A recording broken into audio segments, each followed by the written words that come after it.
Hi hello నమస్తే welcome to my vlog. ఎలా ఉన్నారు అందరూ? I hope you are doing very well. This is నైతం. గుణపాఠమో గుణమున్న భావమో తెలియదు కానీ ఇది మీతో కూడా షేర్ చేస్తాను. లాస్ట్ వరకు వినండి. భిక్షాటన చేస్తూ నీ ముంగట వచ్చినప్పుడు స్పందించని నీ మనసు గుడి గంటలు మోగినప్పుడు స్పందించిన లాభమే ముందే సామెత వినే ఉంటారు.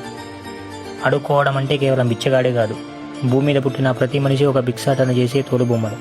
ప్రతోడు తమకు కావాల్సిన దాన్ని అడుక్కుంటారు, కానీ వాళ్ళ తీరును బట్టి అర్థాలు మారిపోతాయి. ఆకలి కోసం, జీవన సాగనం కోసం మనిషి చేసే పోరాటమే ఒక భిక్షాటన. అడుక్కోవడం కూడా ఒక విచిత్ర పదమే. అవసరాల కోసం మనిషి చేయి చాపినప్పుడు డబ్బు అప్పుగానో, అన్నం ఆకలిగానో, తోడు ధైర్యంగానో అడుక్కుంటాడు. ఆపద వచ్చినప్పుడు, అవసరం పడినప్పుడు, ఏమి లేనప్పుడు, అన్నీ ఉన్నాయి ఇంకా కావాలన్నప్పుడు ఇలా ఎన్నో విధాలుగా అడుక్కోవడమే.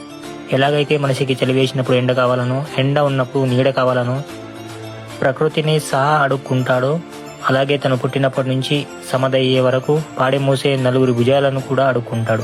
అది వాళ్ళ జీవితాల్లో చేసే మంచి చెడులను బట్టి ఉంటుంది. అందుకే ఒక భిక్షాటన చేస్తూ కనిపించిన వ్యక్తిని చూసినప్పుడు నాలో కలిగిన అనుభవమే ఈ వాక్యం. నేను కూడా ఆ స్థాయికి చెందినవాడిని. అన్నీ ఉన్నా జీవితంలో ఏదో సాధించాలనే కోరుకోవడం, అవసరం పడినప్పుడు ఎదుటి వ్యక్తికి డబ్బు అప్పుగానో, చేయి తోడుగానో, తన జీవితాన్ని స్నేహంగానో, ప్రేమగానో కోరుకోవడం కూడా అడుక్కోవడమే. మన ఫ్యామిలీలో చేసిన పుణ్యమో, లేదా మన అనుకున్న వాళ్ళ సంపదనో, లేదా మన సొంత కసి పట్టుదల వలనో మనం రోడ్లోనో, వీధుల్లోనో, గుడుల్లోనో అడుక్కోకుండా మంచిగా పనులు చేస్తూ, జాబులు చేస్తూ మన జీవితాన్ని గడిపిస్తున్నాం. కాకపోతేనా మనకు వాళ్లకు తేడా ఉంది చెప్పు. అందుకే అలాంటి వాళ్ళు నీకు ఎదురుపడ్డప్పుడు చేతనైతేనో, నీ వద్ద ఉంటేనో ఇవ్వు, లేదా ఇవ్వకపోయినా పర్లేదు కానీ కనీసం స్పందించి చాలు. మీకు నా మాట నచ్చితే కుదిరితే like, comment, share and follow. Thank you. Bye.